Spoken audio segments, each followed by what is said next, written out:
I'm here at my practice in Franklin Dental Care and Dentures, Franklin, Ohio. I've had the chance for many, many months now to work at this practice and build it up as a business and as a culture and as hopefully a landmark for the community. There was a situation that arose recently that my landscaper ended up doing a bunch of landscaping for the adjacent property and, well, essentially cleaned up everything around this area. And we didn't really discuss it. And so he says, okay, it's going to cost you about X amount of money.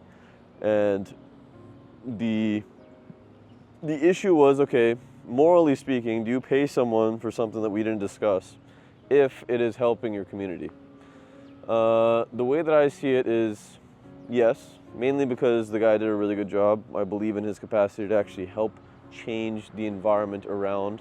And on top of that, at the end of the day, if you have the money, don't give it all away, but give a percentage of it away. Be totally okay with investing in the longer term. And the reason that I say this, the reason that I'm making this video this morning, is because a lot of people lose sight of that in life, and it's the reason that they end up stagnating in a lot of ways.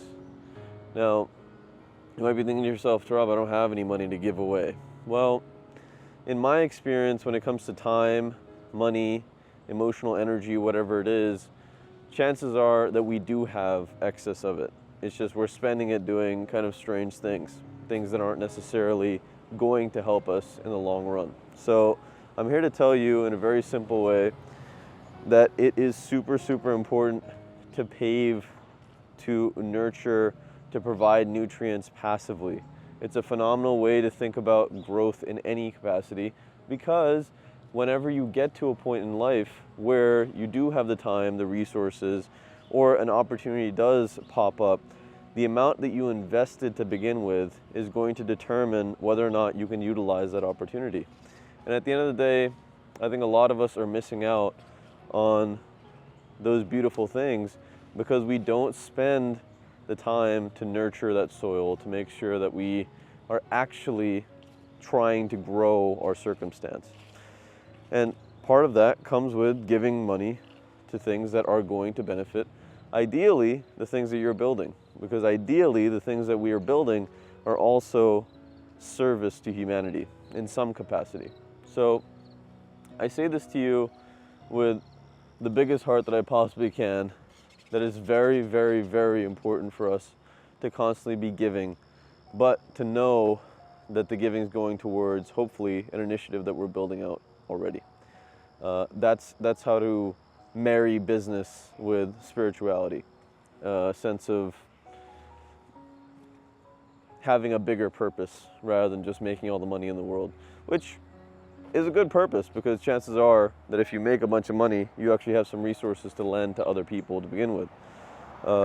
My personal rule in finance is that 10% of what I make in a given month can be utilized, or a given year can be utilized in anything that I wish.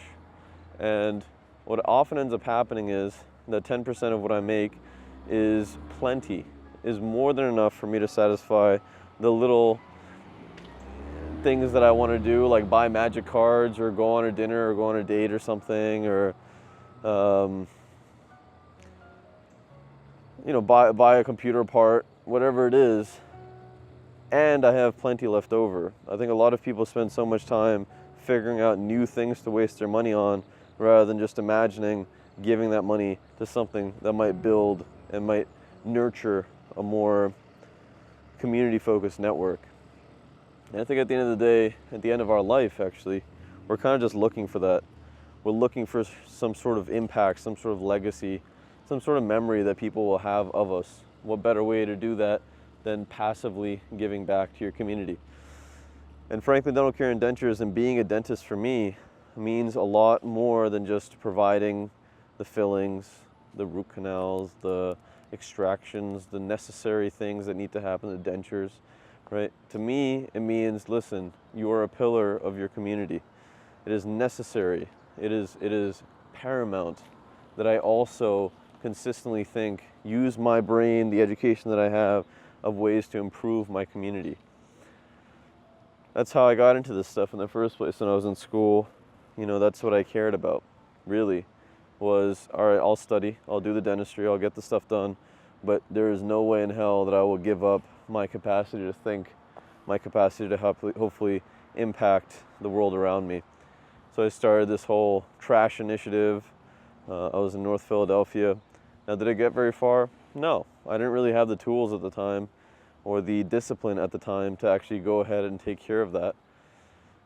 However, failure allows us to understand our shortcomings, and having a philosophy of service, having any philosophy in life that's bigger than ourselves, is incredibly beneficial to everyone else around us. So I always advocate for building it. Another thing that I do at my office is part of the daily checklist is actually picking up trash.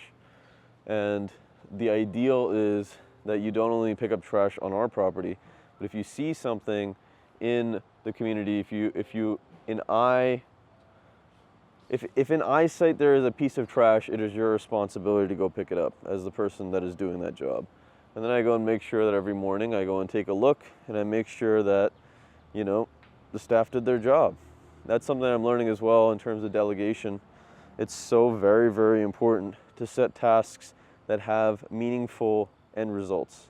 And when you have those meaningful end results, then you can start getting to a point where you can measure whether or not people are doing what you were expecting them to do. So with these things come a sense of trust with the people that we work with, and ideally execution on the things that we want to get done. So I say this to you because chances are, if you do have a service-oriented mindset, you will probably not be able to accomplish as much alone as you can with people. The issue oftentimes is trying to get people, trying to get individuals involved in the things that we want to get done as deeply as we want to get them done. So how do we inspire people to take the step, to make the move, to spend the time, to build out something that they didn't come up with? Well, we need to get buy-in. To some capacity, we need to get buy-in for the things that we have planned. So how do we do that?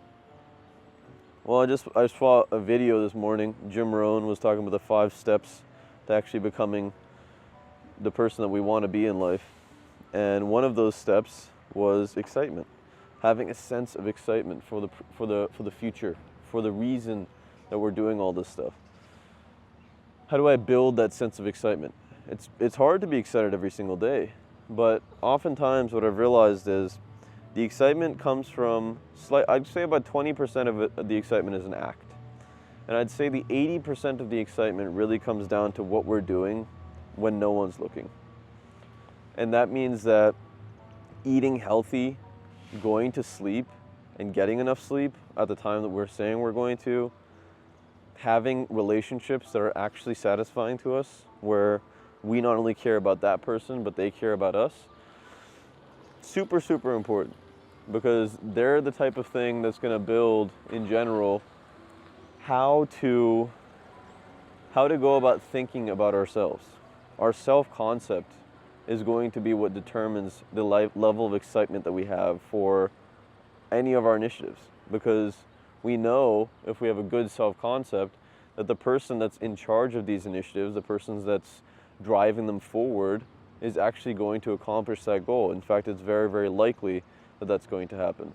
So I say to you, a lot like Jim Rohn does, to make sure to value the little disciplines in life. The little disciplines in life make all of the difference. And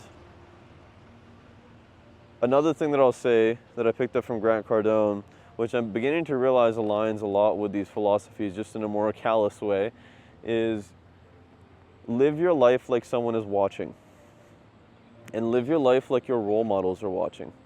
Not some scummy person that you think is going to judge you for every little thing that you do, but really someone that has your best intentions in mind and really wants to see the most out of you, right? Perhaps a parent that you value, perhaps someone that you think you understand because you see them on social media. Whatever it is, if we live our life in a way that our higher selves, the person that we want to be, is watching us, chances are we will at least try our very best to value those little disciplines. Anyway, I hope you found this useful. If you did, if you made it all the way to the end, smash that like button, it helps a lot. I'm here in Franklin, Ohio at my dental practice. Please come on down at your convenience. If you have Medicaid insurance, we like to help as many people as we possibly can, with the key being prevention. Actualize your potential catalyst. This world needs you. Take care of yourself.